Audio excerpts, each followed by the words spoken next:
ఓం నమో శ్రీ లక్ష్మీ వెంకటేశ్వరాయ శ్రీ మహాగణాధిపతే నమః. ఉగ్రం వీరం మహావిష్ణుం జ్వలంతం సర్వతోముఖం నృసింహం భీషణం భద్రం మృత్యుర్నమామ్యహం.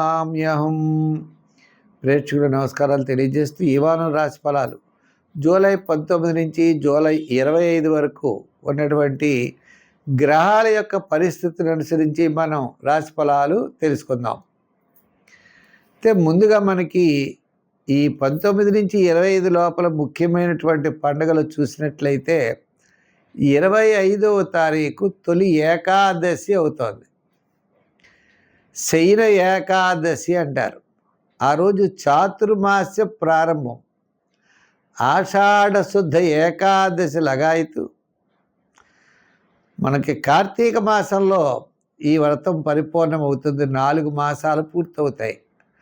ఆషాఢం నుంచి భాద్రపదం, భాద్రపదం నుంచి ఆశ్వీజం, ఆశ్వీజం నుంచి కార్తీకం. ఈ 4 మాసాలు అయ్యేటప్పటికీ చాతుర్మాస్య వ్రత దీక్ష అంటారు.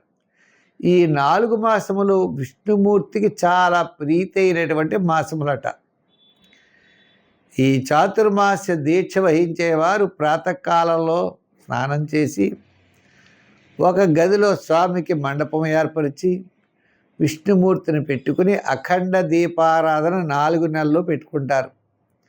ఉదయం షోడశోపచారాల చేత పూజ చేసి స్వామివారికి నైవేద్యం పెట్టి ఆ ప్రసాదం స్వీకరిస్తూ కిందే పడుకుంటూ బ్రహ్మచర్యాన్ని పాటిస్తూ సాయంకాలం వేళ ఏకభుక్తం ఒకేసారి రోజు ఆహారాన్ని స్వీకరిస్తూ సాయంకాలం వేళ కూడా స్వామివారికి షోడశోపచారాల చేత పూజ చేసి ఒక దీక్ష వహిస్తారు. ఇది చాతుర్మాస్య వ్రత దీక్ష అంటారు. ఈ 4 మాసాలు ఆ స్వామిని ధ్యానం చేస్తూ ఉండాలట. ఇది అయితే ఈ వారం మనకి మీనరాశిలో శని, కుంభరాశిలో రాహువు, వృషభ రాశిలో కుజుడు, రవి, గురులేమో కర్కాటక రాశిలో, మిథున రాశిలో బుధుడు, శుక్రుడు, కేతువు సింహరాశిలో, చంద్రుడు కన్యా, తుల, వృశ్చిక రాశుల్లో ఈ వారం చంద్ర సంచారం ఉంటుంది. ధనుర్రాశి. ఈ ధనుర్రాశి వారికి అష్టమంలో రవి గురులు, చంద్రుడి యొక్క బలం బాగుంది. చంద్రుడు దశమ ఏకాదశ 20 స్థానాల యందు చంద్ర సంచారం. వార ప్రారంభంలో కార్యజయం, ధనలాభం. వార మధ్యలో కూడా మంచి అనుకూలమైన వాతావరణం. వారాంతం అకాల భోజనము, శ్రమ, చిన్న చిన్న ఆటంకాలు. అయితే ఈ ధనుర్రాశి వారి విషయానికి వస్తే గ్రహాలన్నీ కూడా మిశ్రమైనటువంటి ఫలితాలు కనబడుతున్నాయి.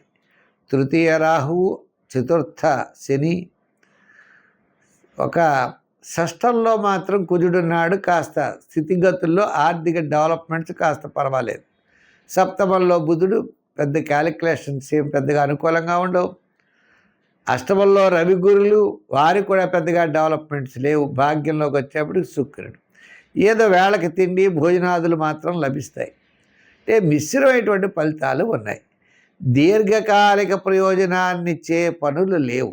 ఎటొచ్చి ఆత్మస్థైర్యం, మానసికమైన ప్రశాంత వాతావరణం, బంధుమిత్రుల యొక్క సహాయ సహకారాలు, వార ప్రారంభం వారం మధ్యలో ప్రోత్సాహం ఉంటుంది. తండ్రి వ్యతిరేకం, తల్లి మనం చెప్పిన మాట వినరు, ఇలా బంధువులతో వివాదాలు, ఇలా చిన్న చిన్న సమస్యలు, ఏ సమస్య అన్నవండి పని అవ్వదు. కోర్టు వ్యవహారాలు వాయిదా పడతాయి. ఏదో ఆర్థికంగా మనకు వస్తుంది అనుకుంటాం, ఆలస్యం అవుతుంది. ఈ పని ఇలా చేద్దాం అనుకుంటాం, అలా జరగదు, ఇంకోలా జరుగుతుంది. ఇలా చిన్న చిన్న ఆటంకాలు, సమస్యలు, చిన్న చిన్న స్వల్పమైనటువంటి ఇబ్బందులు ఉంటాయి. కాబట్టి తప్పనిసరిగా జాగ్రత్తలు చూసుకోవాలి. విద్యార్థులకు అనుకున్న ర్యాంకుల కష్టం, రాజకీయ నాయకులకు కూడా సామాన్యమైన ఫలితాలు, వృత్తుల వారికి కూడా ఆర్థికపరమైన డెవలప్మెంట్స్ చాలా తక్కువ, వ్యాపారపరమైన ఆర్థిక లావాదేవీలు కూడా అంతంత మాత్రంగానే ఈ వారం ఉన్నాయి. అయితే ఈ సమస్యల నుండి బయటపడడం ఎలా అంటే, ఈ రాశి వారు నవగ్రహ ప్రదక్షిణ చేస్తూ శనికి తైలాభిషేకాలు చేయండి. దానాల్లో నువ్వుల దానం చేయండి. వారాల్లో శనివారం పెట్టుకోండి. అభిషేకం శనివారం శని భగవానుడికి చెయ్యండి. చీమలకి పంచదార, కాకులకి ఆహారం వేయండి. తిరిగే చెట్టు, జమ్మి చెట్టు చుట్టూ ప్రదర్శనలు చేయండి. చాలా అనుకూలమైన వాతావరణం వస్తుంది. దీర్ఘకాలికమైన పనులు అవ్వకపోవచ్చు కానీ మామూలుగా మీరు చేసే పనులు ఇబ్బందులు ఉండవు.